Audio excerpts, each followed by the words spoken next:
Hello and welcome to today's episode of Business Basics with Action Coach Campus. My name is Lee Iben. I'm the head coach here and I'm a business coach. And every day we try to speak with at least one or two local business owners. And today talk about diversification, not your typical business model. Joining me is Matthew Rhoda with SwineTech up in Solon. Matthew, welcome. I appreciate you being here. Thanks for the invitation. You're welcome. So Matthew, tell us, you're not some old guy, Matthew. You got this new business going. Tell us about SwineTech, would you please? I mean, what's the backstory? How'd you get into it? How'd you start it? Give us the whole thing. Yeah, well, SwineTech, it's an animal health company focused on bringing people and pigs closer together through the use of automation and workflow automation. So it's been an exciting process. It's definitely not today what we thought it was going to be 5 years ago when we kind of started into this. Okay. But our story is just like any other entrepreneurial story, most likely not fully intentional. When I got to college, I grew up in a farming family. So to kind of start off, I was a fourth generation pork producer.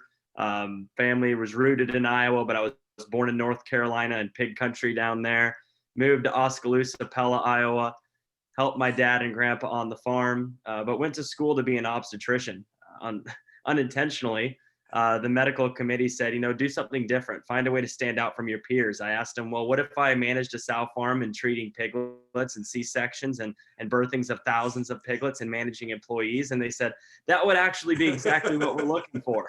So I went and did that and saw a lot of problems and pain points that I didn't see growing up, because growing up, I was working after school. It was kind of the oddball jobs, a lot of the things people didn't necessarily want to do. And this opened my eyes to a lot of the pain points that producers were facing, such as piglet mortalities, labor inefficiencies, turnover, and just having a hard time recruiting people to work in pig farms, and just sharing what this industry is for people who might have never known before and even known that it might be a career opportunity for them. So I left there to kind of finish up my schooling at the University of Iowa after doing that for a couple of years, and worked in nursing homes. So here we go, a whole nother world. Right. Being a medication aid. And the whole point there is, we want to provide the highest quality of care as best as possible, which doesn't differ from the goal of farming. We want to provide the highest quality of care. Now, there are some very big distinctions between people and animals, right? But there are the same shortcomings, inefficiencies in being able to do that, and labor turnover, and bringing people in and exposing them to a new world. And so it was interesting for me to see different perspectives, and I was still planning on going to med school until the University of Iowa sent out an email saying, we have a few $1,000s available to a student with a decent business idea. Well, I was intrigued, a few $1,000 at University of Iowa that almost pays for a full semester. And so I went and sat in and listened, and sure enough, they were just kind of talking about, you need to identify a pain point, a problem. And all the other individuals with pain points and problems, I felt like they were annoyances, maybe the $1 million problem, but not the $1 billion problem. So I showed up to the competition, laid down export file data from 3 different production facilities. They were like, nobody's ever brought us data before, and just showed them the problem. And it took off from there. We got the funding, went through the Iowa Startup Accelerator, the Pierce Lyons Accelerator in Dublin, Ireland, and are now working with producers throughout North America, and potentially even over in China. The core thing that we ended up delivering to kind of get where we are today was the use of voice recognition and wearable technology to protect baby piglets from getting laid on by their moms. All right. That's a simplified approach. I like that. That's good. Right. So mothers, after they give birth, they'll roll on their young when they're shifting position, or if the piglets are diving in to eat and she rolls, she'll kind of suck them right under, and then they'll suffocate and die. Well, it contributes to the loss of more than 160 million pigs a year. And if you multiply that by 218 pounds of pork from the average marketed hog, billions of pounds of food that are just going to waste. So we ended up solving, we at least ended up being able to develop a technology that could solve the problem. And then COVID hit, and our whole world changed, because nobody how did COVID impact the hog market? That's interesting. I mean, we get the small business, the restaurants, that kind of thing, but tell us about that. Yeah, so when the pork industry got hit by COVID, it meant packing plants shutting down. Okay. Well, animal production, specifically pork, is wound so tight Hmm. that it broke the supply chain. And when it Okay. broke that supply chain, we had nowhere to go with pigs. And the talk was even, are we going to have to euthanize pigs for the sake of the welfare of the whole? Because we don't want all of them to starve or be suffocated into tight spaces. So are we going to have to actually euthanize some pigs?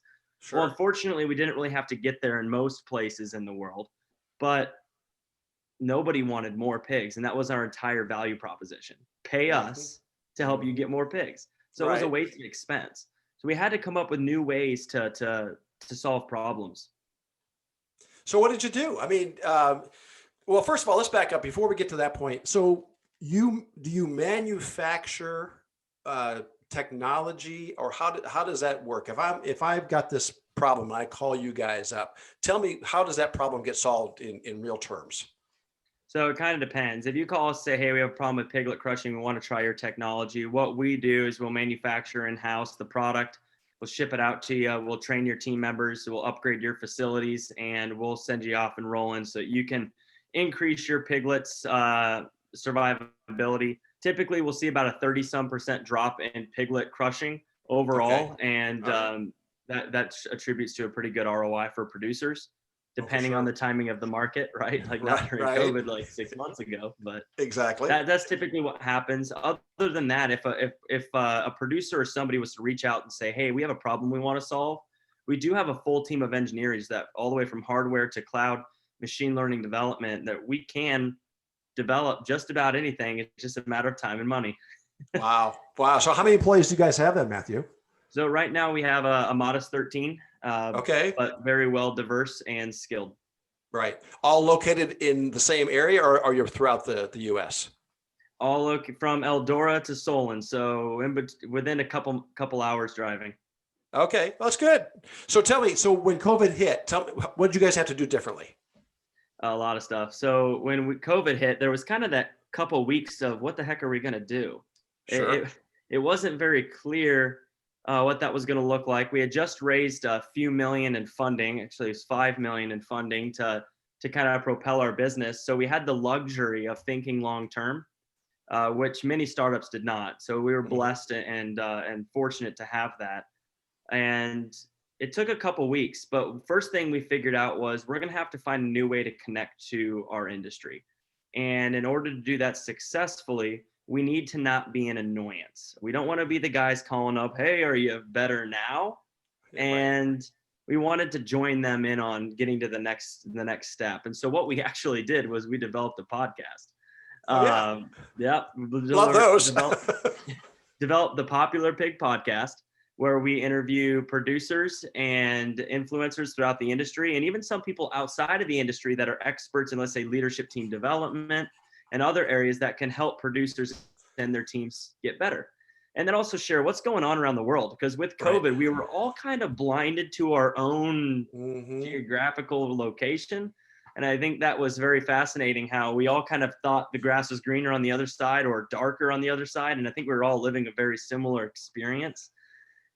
But that allowed us to become the number 2 podcast in the swine industry and really have some really good traction in communicating with our marketplace as a collaborator and getting better.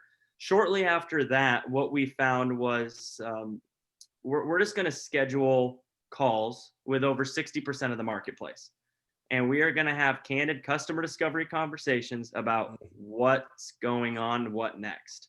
After about 3 weeks and 60 some calls, just only on the phone for 3 weeks, we found that there was a significant issue that existed in around workforce and workflow management on the sow farm, just knowing how and what's going on, but not for just the benefit of pointing a stick, right? Oh, you're Right. not doing it right, but actually for the betterment of efficiencies and helping people on the farm become a bigger part of the outcome, and not just Hmm. head down, let's do this. It's like, let's become a bigger part of the outcome.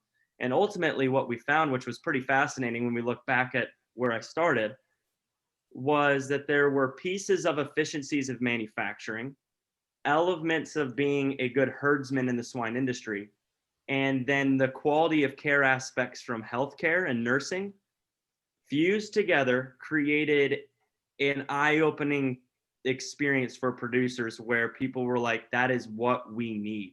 So we developed a product called PigFlow, which truly aims to change the way we look at work in the sow farm. That's amazing. That's just amazing. And the customer discovery phone calls you made were well received, I assume.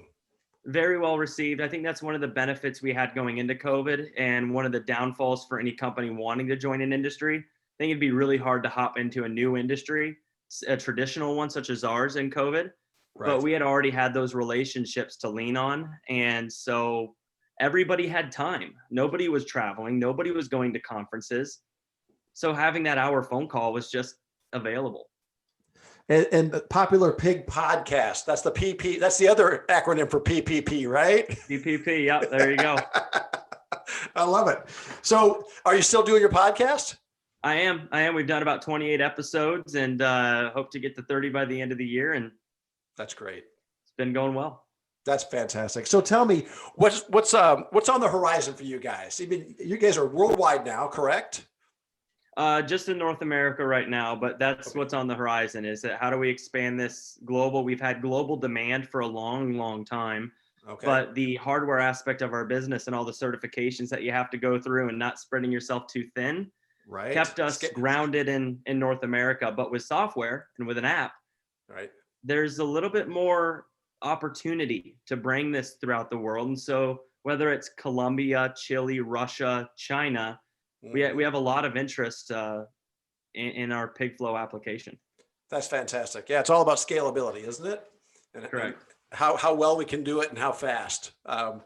So tell me, 5 years into this, I mean, right out of college, boom into SwineTech, lots of changes for you personally. What's a bit of advice that you would give to somebody who would say is in your shoes right now where you were 5 years ago, just looking at getting into this, owning the business and starting something up? So interestingly enough, part of me says, if you're in a specific industry that's very niche without a whole lot of web presence, start a podcast. There's a lot of people who don't take a cold call, but are willing to hop on a podcast. Right. And if that's your opportunity to create an early relationship with people and get in the door so that you can have authentic discovery conversations with that person, it's a fairly low startup cost to at least get into the door in a fairly professional manner. You can do, like, look at your background. You guys are all out. Well, Matthew, for a green screen, it's not too bad. Let's put it that way. Okay. There you go. But you're right. Entry-level podcasts are simple to do through Zoom. Zoom has the technology that if you purchase a green screen or even paint your wall green, you can change your backgrounds, which is nice because then for your business branding, similar to what I'm doing up here with Action Coach, that's easy to do as well. And I completely agree with you, because what a better way to meet a potential customer or a potential strategic alliance than through a Zoom call and a podcast that you can publish. It's great. Yeah, and you're only making themselves more prominent within the industry, allowing them to share their expertise. You're learning every step of the way, because the amount of time it takes, and you know this, to craft a title, a set of questions, listen to the podcast, understand what's going to be relevant to the listener.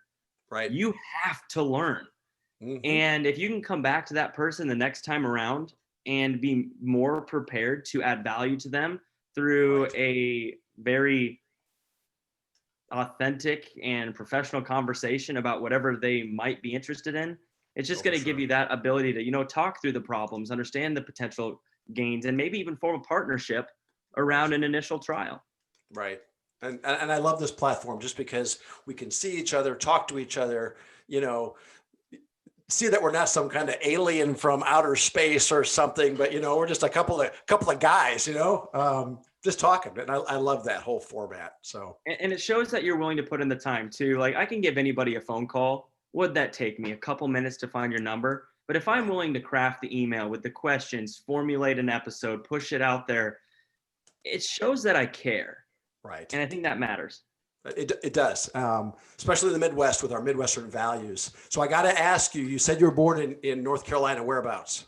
So Kinston, North Carolina, so Durham County area, Yeah. and there's ton of pigs, and I love the area. But my family was originally from the Midwest, so we moved back when I was young, Okay. and fortunately, I had the chance to go back for a couple of years intermittently. My girlfriend was studying at East Carolina, so I All got to right. kind of touch base back there. And North Carolina is the second largest state for pork production, so it's a good state to be. No kidding. So Yep. I was born in Greensboro back in the day, and Okay. my parents are both from this eastern Iowa region. Then they moved down to Greensboro. That's where I was born. My brother was born down there, and then like you, we moved back to the Midwest. So it's a great state, though. Yeah, it's a great state. I'm probably a Tar Heel second to the Hawkeyes, and so last night was pretty awesome to see Iowa take that victory.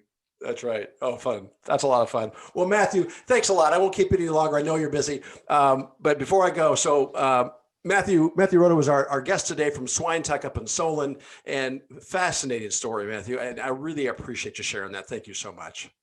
Thank you. You bet. Don't go away.